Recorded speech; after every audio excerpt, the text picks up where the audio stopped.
Thank you. So, I was thinking what kind of crowd will I be getting today? So, because I didn't know from what angle to approach this subject. But I did what I think I can do best, that is my own way of approach, that is more on a philosophical level. Because I think philosophy is the beginning of patterns of thoughts and how we will implement what we have within us, you know. So because a lot of people, I've done a lot of projects, done a lot of work with organizations and things like that, but nothing seems to go far. Everything stops somehow or rather in the middle way, or sometimes a project is finished and it's finished. So it doesn't, I can't build up a momentum, you know. And I tried to see and analyze what was the reason behind this. And I found it's actually because the state of the heart is not, it's not tickling to that rhythm, you know, to that rhythm that will take you even further. So I want to present to you what I think is the essence of being green. You see, we can talk about green. I'm part of this Via Campesina. I don't know whether you have heard of that term. It's a movement in Latin America where it's a grassroots movement. It's a peasant movement, and they want to bring about a revolution from the bottom up. And they are very much against the green technologies. You know, they think it's a humbug. It's a total misnomer of misdirection. It's just people changing their view from the real situation to what is superficial. So that is their view, and I think I subscribe to that view as well. And I'll tell you why I subscribe to that view. I think some of you have come to see how you can probably implement an urban farm or something like that. You probably get some kind of technique or some kind of inputs into what you can do. But first, bear with me. If you can't be on the wavelength that I am, please just bear with me. I like to present this because I believe this is going to be the seed that's going to be planted to become a tree.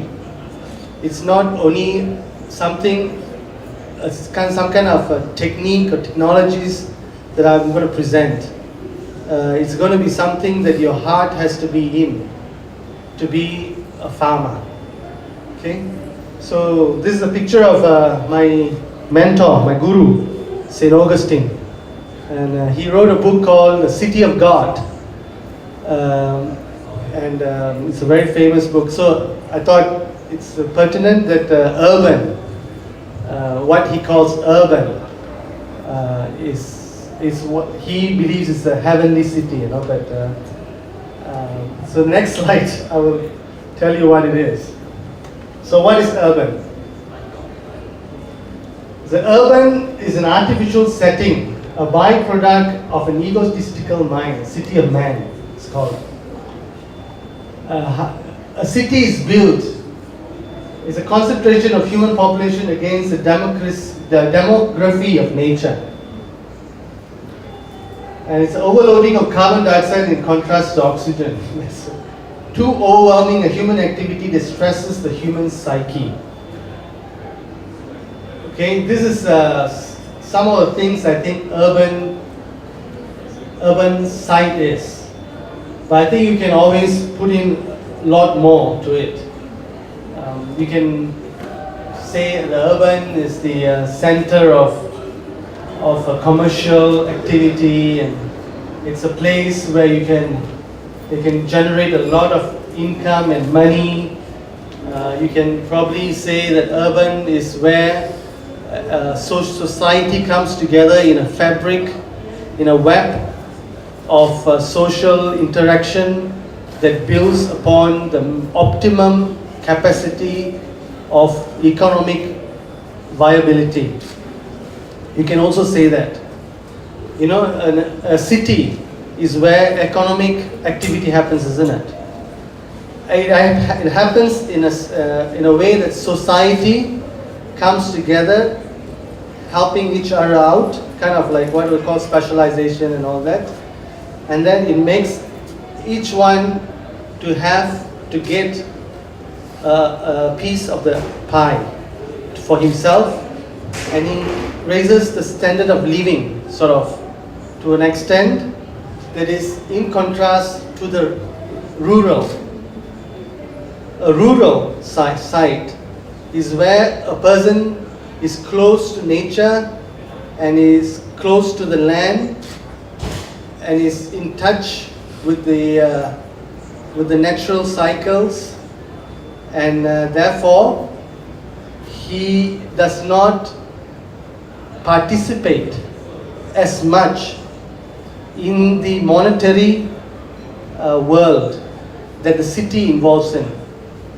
The city projects out with their mind a certain kind of delusion or illusion that will help them work together and then become an entity by themselves. You know, it's an organism.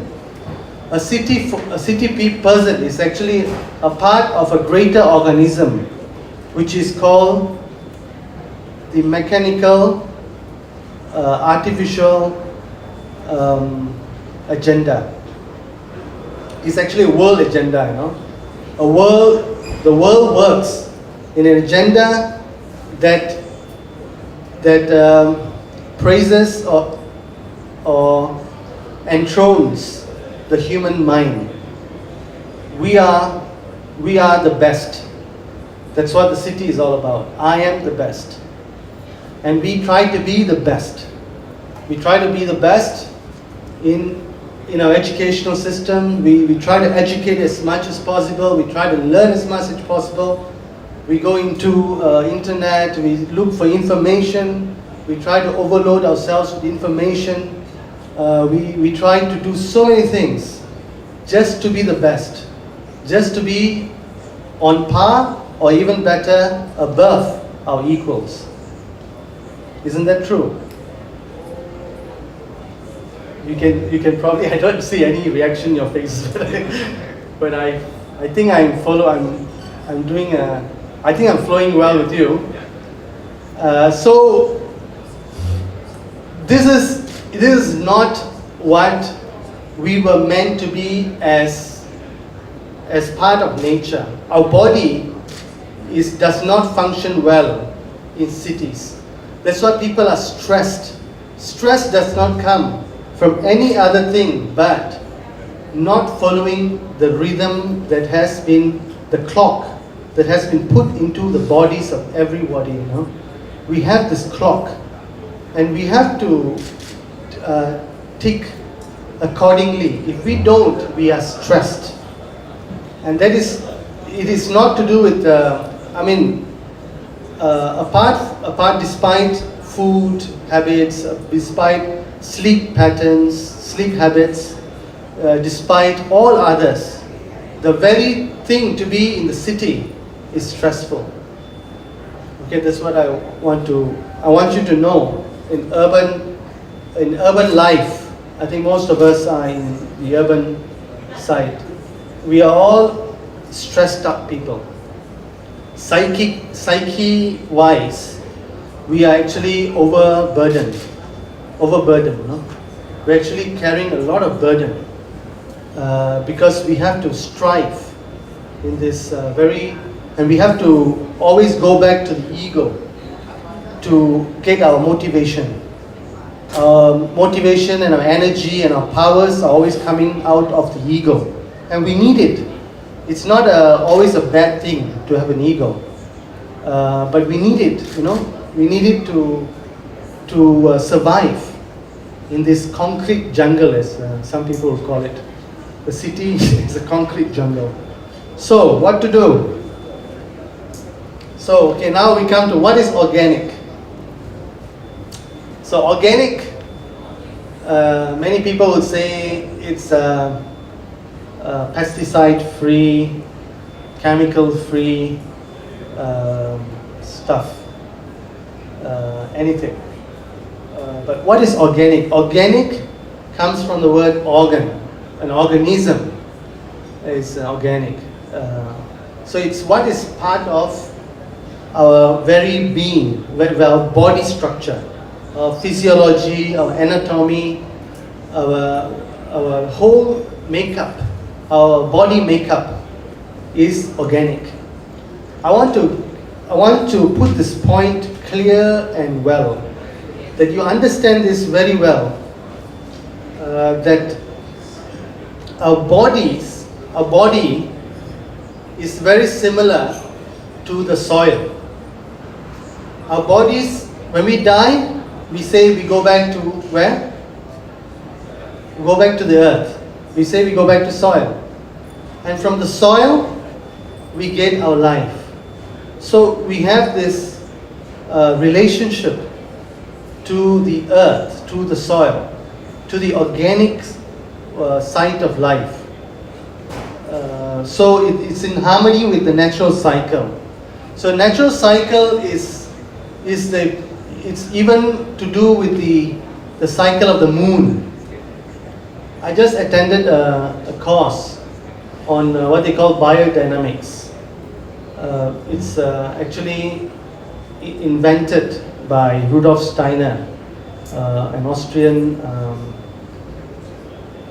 clairvoyant philosopher.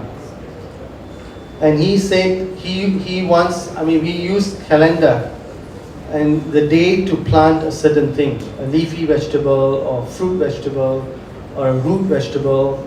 We do that according to the constellation of the planetary systems. If Saturn is this way, if it's if it's across the moon or across the sun, so we have to plant a certain thing. So we follow the astrological patterns.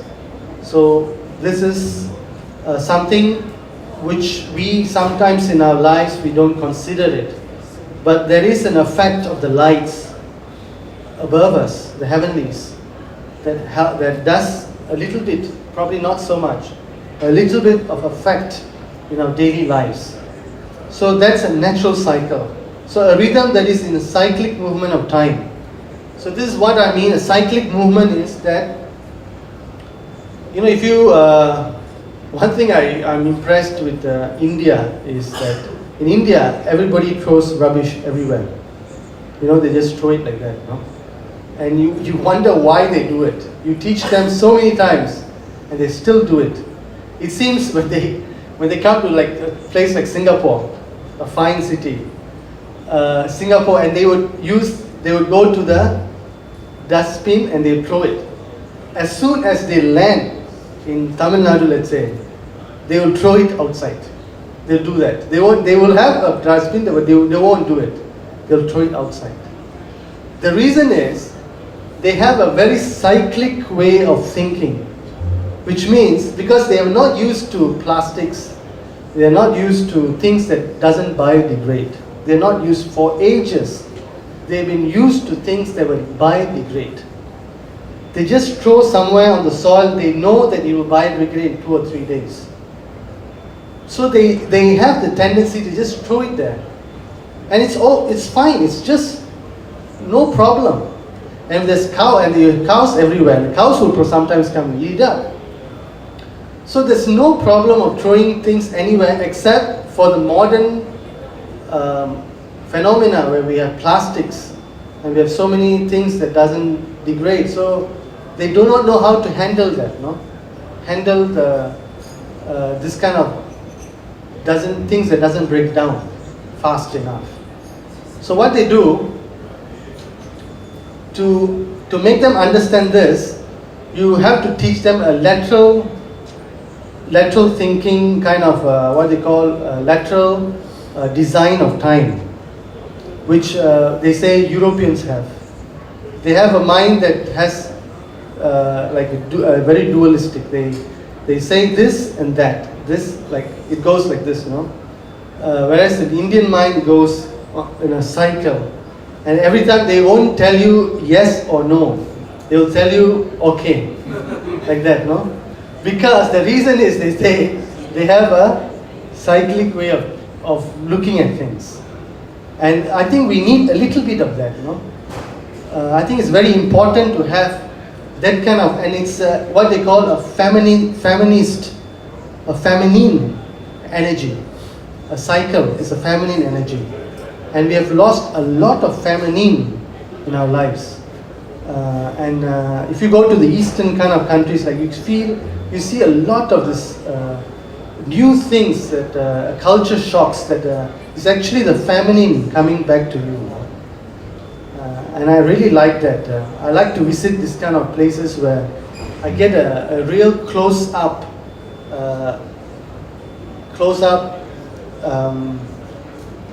participation into the feminine, an intimacy in a culture that has embraced the feminine within them. So it's a letting to die and a power to resurrect. So this is a kind of so you have to let it to die. And organic means that you let it to die and you resurrect that again. And that's actually a plant. A plant is a resurrection from death. So you need to understand a plant is not just a plant. A plant is something that harnesses energies, harnesses powers, and harnesses life from everywhere, from the cosmos, from the ground, from the 5 elements of the earth. You know the 5 elements of the earth they call fire, water, air. What else? Fire, water, air. Air is wind. Fire, water, air. Wood, no. Earth and ether, or space they call it. And snow. It's actually the 5. Fire is sun. Air is the wind, air. Water. Earth. Did I mention earth just now?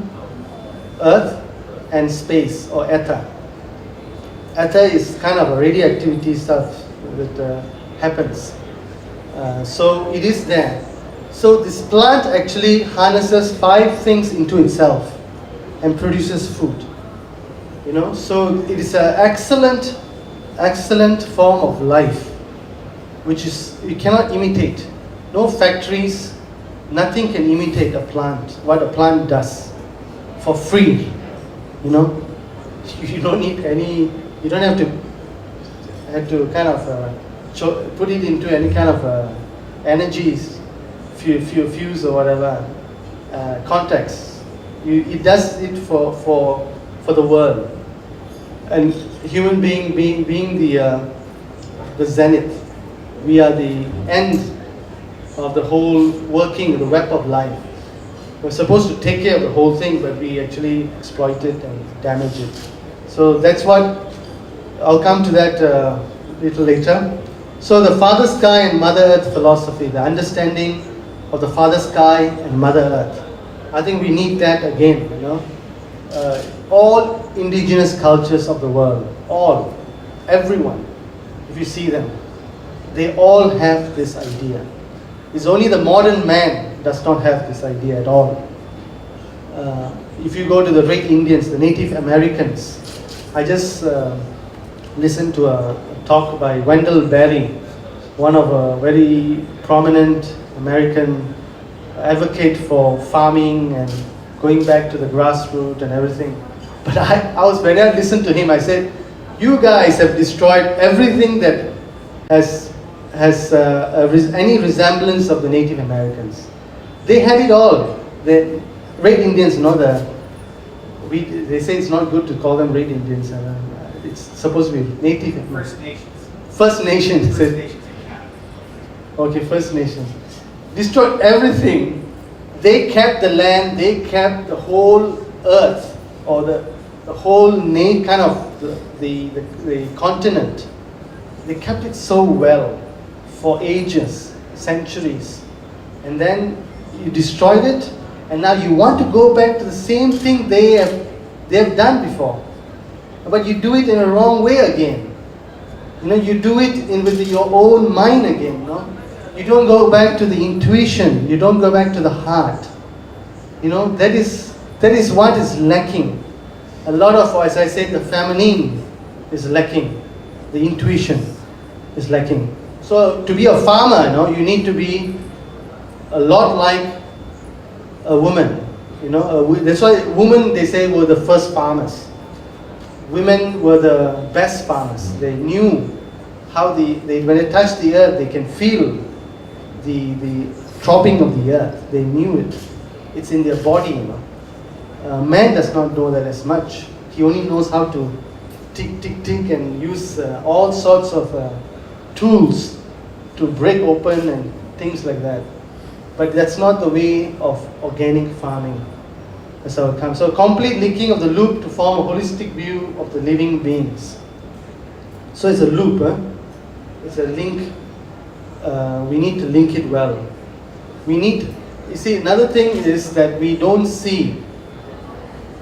May I know the time? Anybody can show me? I want to know how fast I can go. 20 after 12. Plenty, yeah? Okay. Half an hour more. Okay, so this holistic view of the cosmos. They say the scientific brain, our education is all full of this scientific stuff. And science, what does it do? What does it do? Science breaks open, fragmentize, it deduces, it goes into the logic, it goes into some kind of own patterns. You put your own mind patterns into the whole living web of life. And here you try to understand each part of it, and you sometimes exploit it by doing that. You can never do that. And intuition, where we need to really develop or unfold, or for want of better term, I would say reveal the intuitive part of our very being. We have that. We have that, but because of our educational system, we have killed it. We have killed the part that all indigenous people of the world have. Even now they have it. You go to an Orang Asli today, and you tell him to come down and do the work other people. He doesn't want to do it. He doesn't want to be with us because he's intuitively in tune with his surrounding. I'll come to that where I will talk about the Tamil, what they call a Tamil topographic or demographic religious worldview. That's how the Tamil people have thought about the world from when they started to speak. So I'll come to that. So what is farming? So I'll come to this a little later. I got a picture of Gandhi there. I'm actually a Marxist Gandhian. I don't know how you can say that, how you can put that together. But I have a tendency to be, from what I've become. When I read them, I see that I am like something like a Marxist Gandhian. But I'll come to this later. I'll come to this because this anatomy of the farming world. Okay, this is what the Tamil indigenous people of India have cultivated from how they view the world. A world has highland and it's called Kurunji. The Kurunji part is where the Orang Asli live. The indigenous people usually like to be in the mountains. and they actually called the custodians of the lowlands. Because if they are not there, if they chop down every tree there, we have no lowland. They are actually custodians of these people. I don't know how they got the idea to be like that. I think they are like divine beings, because they know intuitively that they have to be there to safeguard the forest, the Kurunji lands. It's actually, forest is down below. Kurunji is even the way up, Mullai is where the people live, usually the forest land. And then we come to the farming land, lowland, Marudam, or delta. Human civilization have all formed out of this delta part. We have civilized ourselves, and we have fallen also from that civilization. You know all that civilization of the world. If you read in books about Huang He, and then you have heard about the Indus Valley, and then the Nile, the Mesopotamia, all have come up and died because they've gone overboard. That's one of the reasons they died. They have not respected this idea of how the world works. So they gone overboard. When they go overboard, you tend to defeat your own self. It's a defeating activity. So, and that's the nadal, that's a sea. This 5 types of land forms 5 types of culture, 5 types of what they call economic activities. A nadal man will fish and eat. He's a fisherman. A Marudam man will farm and eat. A forest man will hunt. I don't subscribe to the view where people say people were hunter-gatherers and became farmers later. I believe we were farmers first and we became hunter-gatherers later. So, and the Kurunji part where people, the sadhus and gurus and everybody go and meditate or levitate over there. That's the Kurunji land, that's up above. In India you have the Himalayas, the topmost, where people just go and they want to liberate themselves. So they go and liberate. So that's where the place were. That's how they were viewed in the Tamil cosmology, or their demographic spirituality. So you need to understand this. So we are actually very limited in our farming land. It's not that everywhere you can farm.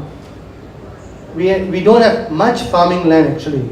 We have very, very, very few resources. We have very little place which are fertile enough to farm. So we need each other. These 5 people need each other, and there's the desert, which there's a desert, the Palay, we call it. There's 5 types of land.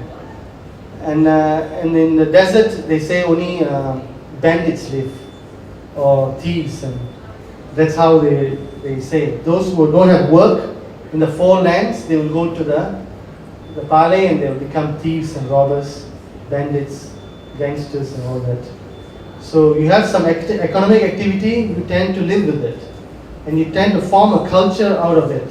And you form your own heart. You educate yourself through your economic activity. That's what the early civilizations were all about. People lived for centuries with this kind of education, where they worked, the activity was the very thing that taught them how to live well, the moral life and everything.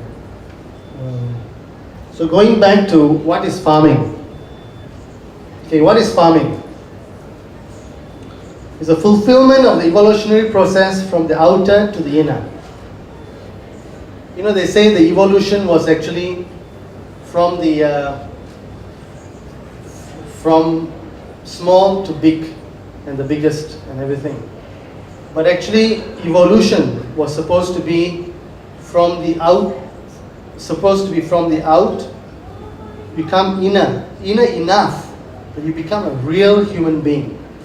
The whole world is actually generated, is projected towards the making of the true human being. If you can really observe the whole web of life, you see the human being is actually the center of everything.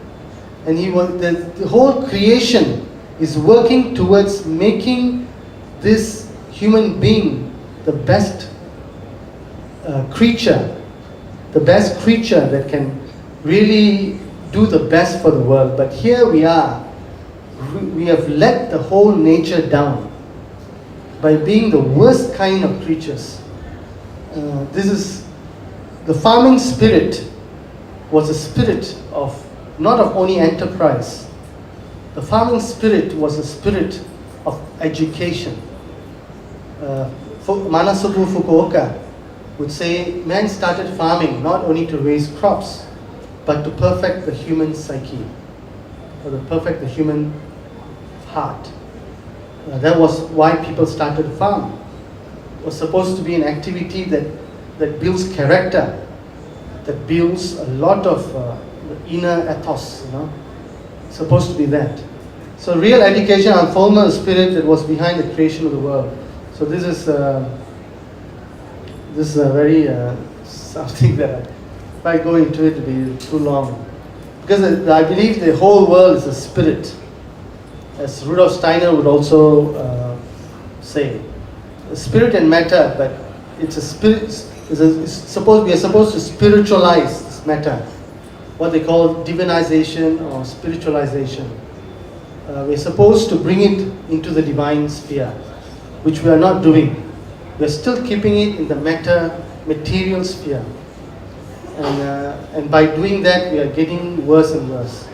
So the flowering of the egotistical mind is a surrender to the all-pervasive life.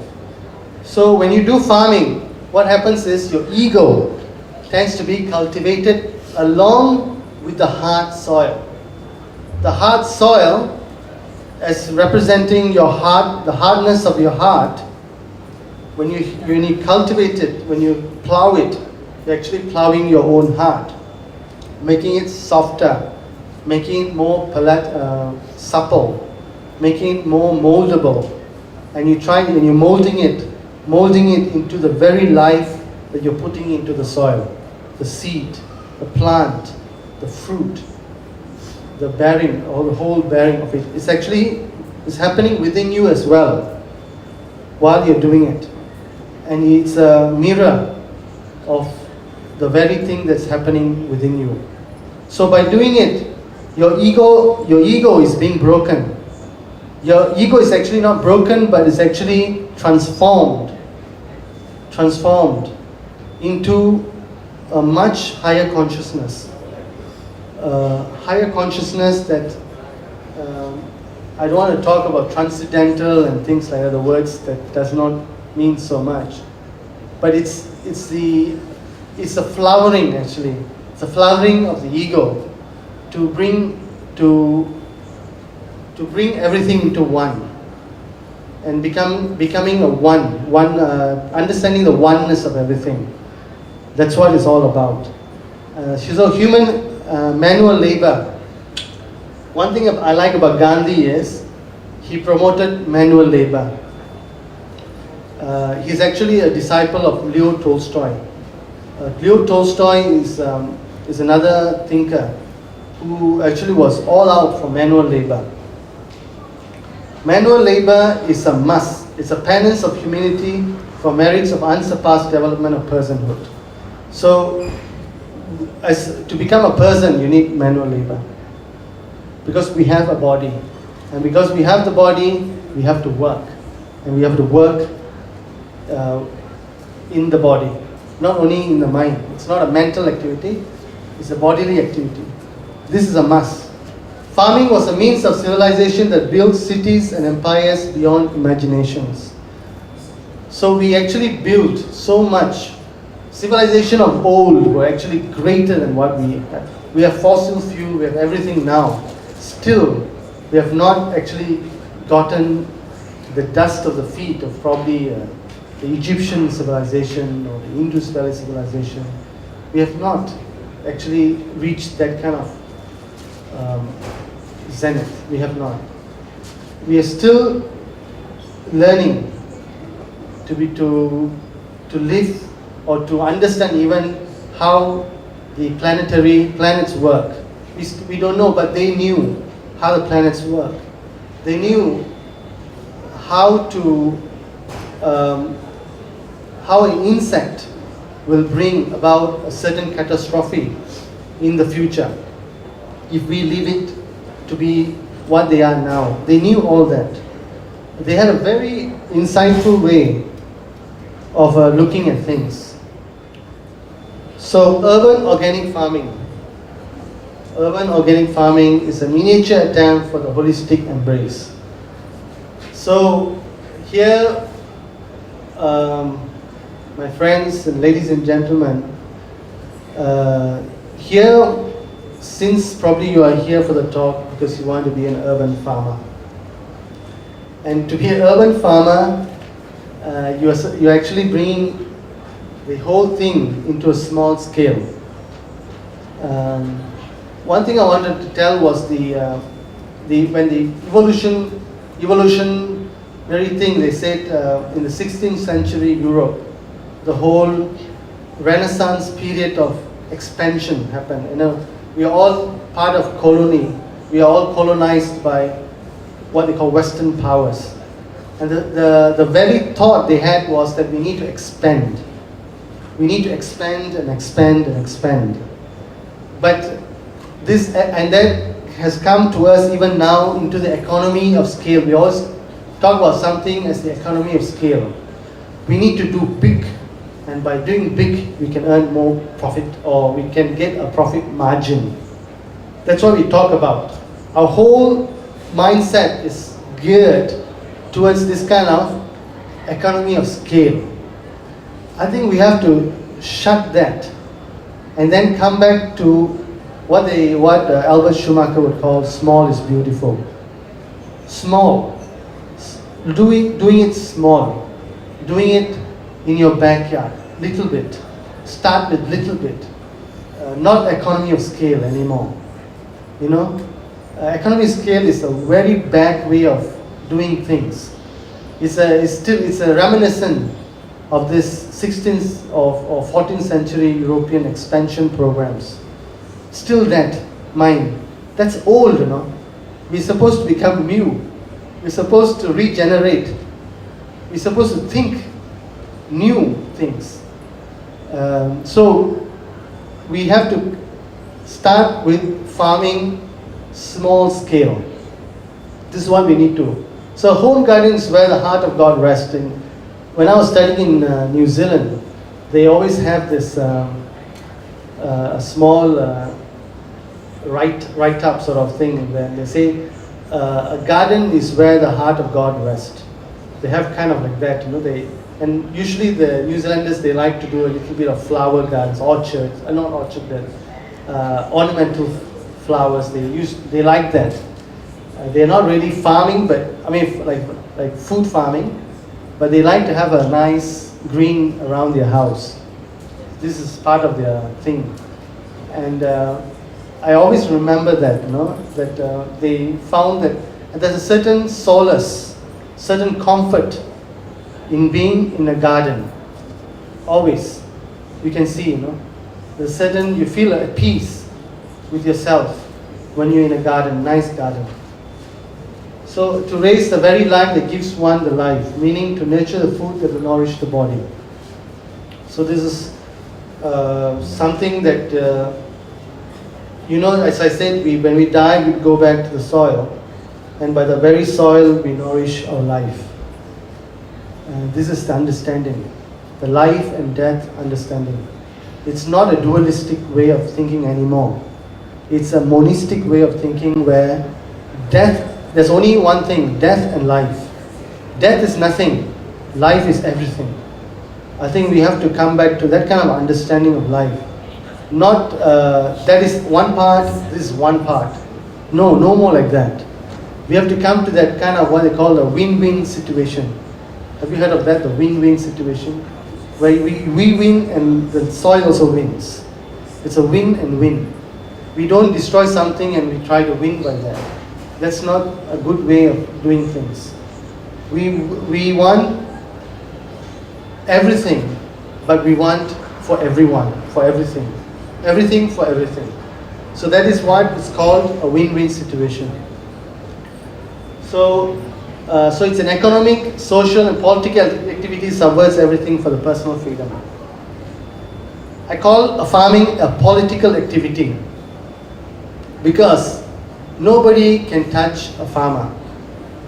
I used to say, I was in the that once and I was giving a talk on capitalism. And I said the capitalistic swing cannot come as low as an organic farmer. They cannot touch him.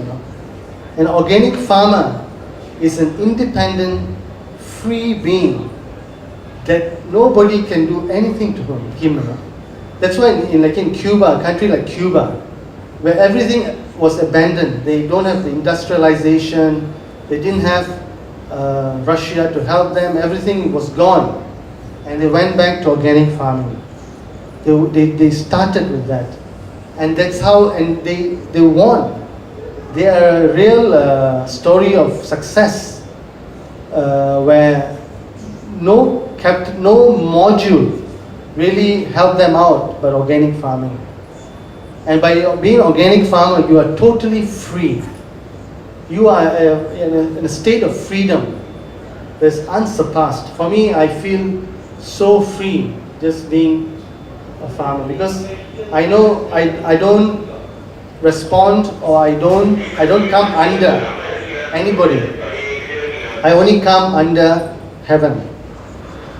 I only come under, I'm answerable only to the being that has created everything.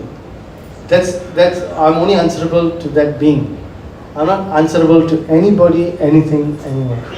So this is the power of being an organic farmer. So we come to some of the techniques of a home gardening. So you know that by knowing the talk, that you know that everything that passes away, everything that biodegrades or degenerates, everything that does that comes into a cycle. So you must have the cyclic. I've done so many projects or propagandas or kind of join some movements to tell people to save their garbage at home, to not throw it out with the plastics or with the other things, but save the organic waste and put back the soil. No matter how much you tell them, it doesn't happen. It probably happens for a month, and then they'll go back to the same old ways. Because that's why I would say we don't have that understanding. The understanding is paramount. Your heart must be attuned to that, to do that. If your heart is not there, and everything you see, if it's not organic, you see, then it's better not to do it at all. For me, it's a waste of time, a waste of a lot of energies for me to go and have this thing done, projects, all this, and then it goes back to ground zero, to nothing. And then probably it tinkles something in their brains or whatever.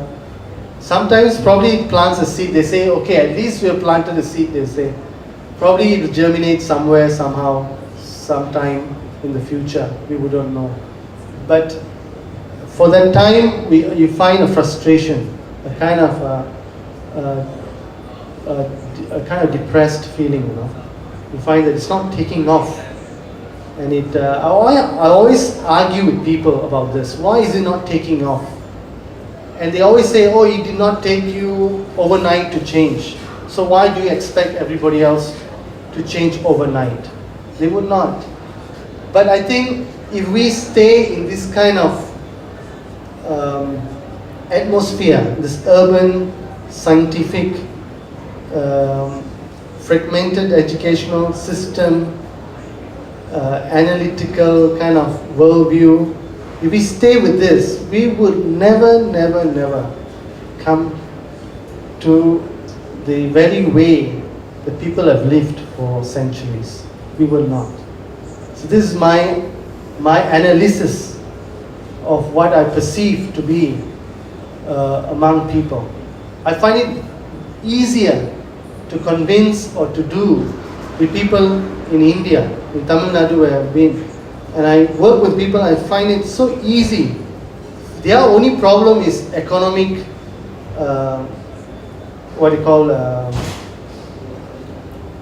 income generation. That's the only problem they have. Income, whether they plant, whether the price will be right for them. Because sometimes it goes so low that because the government policies and things like that, where they import things and they make their own farmers' price so low, they cannot really generate enough, so they might not as well do it, they think. That's the only problem for them. But here I find more hurdles, more blockades, because we do not have the very heart to be farmers. We do not. A farmer's heart is something very different. It's a germ in the world, we say. Without farmers, a farmer is not the one who sits in a tractor, and he rides the tilling machine for miles and miles and comes back. That's not a farmer. I call him a machine operator. I think in other part of the world, they have this kind of big, huge farms, and they just go around. They are not exactly farmers. A farmer is he who develops himself together with what he works on in the outside projected world. That's a farmer. A farmer is a creator. There's a book called Creators of Cultures. Gandhi was one of a creator of culture, sort of. They call it the power of one. One person, and he's creating something, And how does he get the courage or the power to do it? How does he have that? Because he believes in certain things. And so how does he get the belief? Because he does a certain thing. So this is something that you need to ponder on, think about. So this is some projects. Lee Jin is here. Lee Jin is one of the initiator of the project in PPR Flex in Kota Damansara. There's a small work. I believe it's more of a social connection, networking, than really, because the food generation there is not enough. I mean, they had a little bit, but they had an idea of what farming is all about, probably. And that's that's how it grew to. From there to that one. I think they harvested corn. Did the corn come up or no? It came up. Came up. Yeah, they even gave it away. Okay. Good. And there's another project in the Sri KDU school gardening.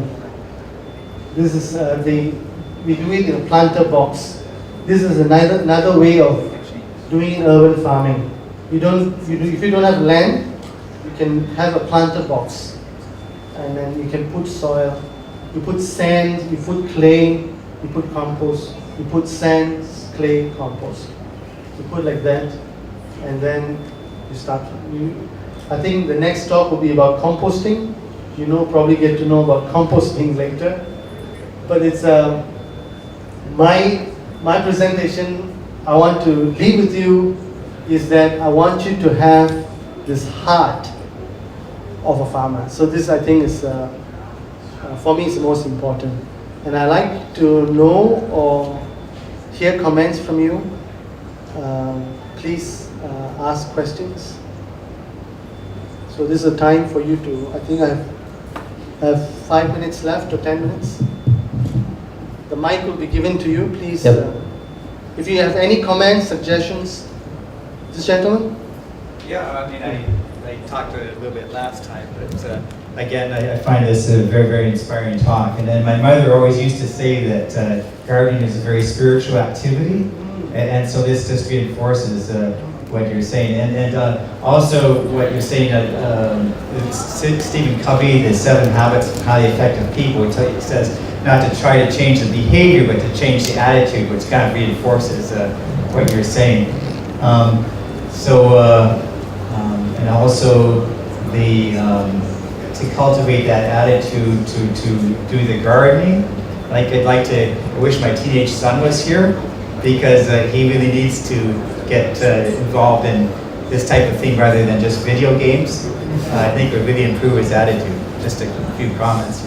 Actually, I was just thought, you have a very good philosophy regarding this organic gardening thing. Have you ever attempted to transfer this philosophy to a lot of the people? Well, in your case, I don't know whether you are a politician or not. The Indians who face certain problems of spending their time fruitfully, have you attempted to change your mindset to accept farming as a very good pastime?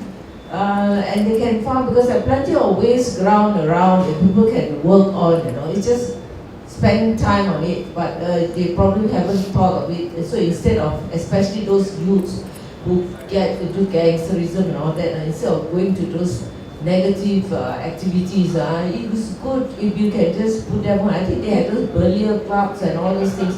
That is the right place to go to and instill this philosophy into them. You have to change your mindset for the future, for the good future of this country. Or else we have everybody, as you say, going into all sorts of activities that don't contribute, don't get them near to God, and do not make them very good citizens. Thank you. See, as I said, I was a Marxist, and I mean that because I'm also a Party Socialist Malaysia. What I found the problem is the atmosphere is the problem, where they think you need to be affluent. See, young people, they think they need to have a certain standard of life. If you go to the rural, they can live with anything they have, it's easy. But when you're in the city, a city is a very hard place for a person who does not jive with the society. For him, it's very hard. And when you tell him to go to do farming, he would say, why should I?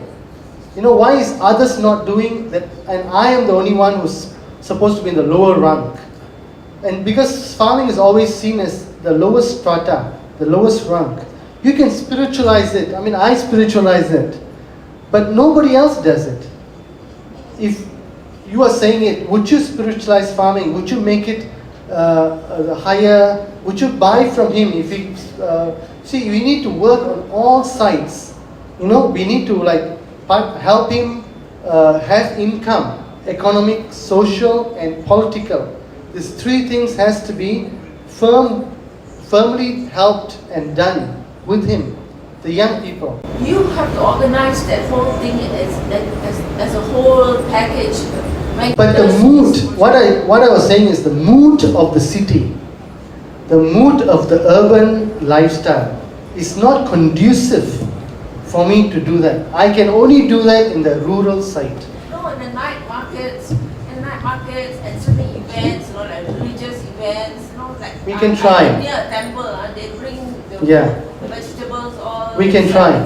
People, But the very act of doing farming is not highly regarded. The esteem that a farmer has in Malaysia, let's say. I don't talk about India. India has a different esteem for farmers. Malaysia has a very, very low esteem of farmers. I tell you. We can change, but it has to change in a very high, a higher consciousness, in kind of like a bigger picture. Because a young person needs a bigger picture. I think talking about young people is a very sensitive stuff. Yeah, it's how you present it to them, no? Yeah. You say that this is like part of life, it's a service to the community, and it will generate income. And Service and all yes, that. Young people, it's very important. they want to build a career, they want to build a life, and then you're talking about service. How But can it's not a free young service. person? You get the money when they sell it, that's how they package it. So you tell them that there is a source of income there, which Okay, so gentlemen, may not be so lucrative. First of all, I want to commend you on trying to change the mindset. It's a philosophy, and I always advocate. I'm your typical corporate urban, whatever you call people like me who's commercially driven, etc., and things like that. But there is always an association if you can make something very successful and very fruitful. When you grow a very successful small urban garden, the movement can be encouraged. People tend to associate success with more success. I'm not suggesting changing, but if you can grow gardens that is very abundant, it's a clear example and involve the community. People want to be in touch with their nature. Like myself, I'm searching, but I don't know the technique of growing a successful urban garden. Of course, people like me always want to be getting it right and things like that. Maybe part of the process of humility and humbleness is getting it wrong, So I was hoping to pick up some recommended books or some reference point where I can get a starting point instead of being humbled by the soil and the sky, and don't know where to start. I'm the same Thank way you. too, Yeah. and I serve it. you see, that's why I want to give you the plus point, or sort of like the essence of it, Yeah. because by That's that very good. you can cushion the defeats, So actually, my presentation is for you to have more defeats. In Chinese, one word I like, they would say is 失败是成功之母. They would say that the defeats, all the defeats is the mother of success. So it will be reborn into success. Will be born again, and the more defeats you have. I went through trial and error all my farming life. Nobody taught me anything. I went through trial and error, and by that I learned. I learned the hard way, and I think I appreciate that hard way.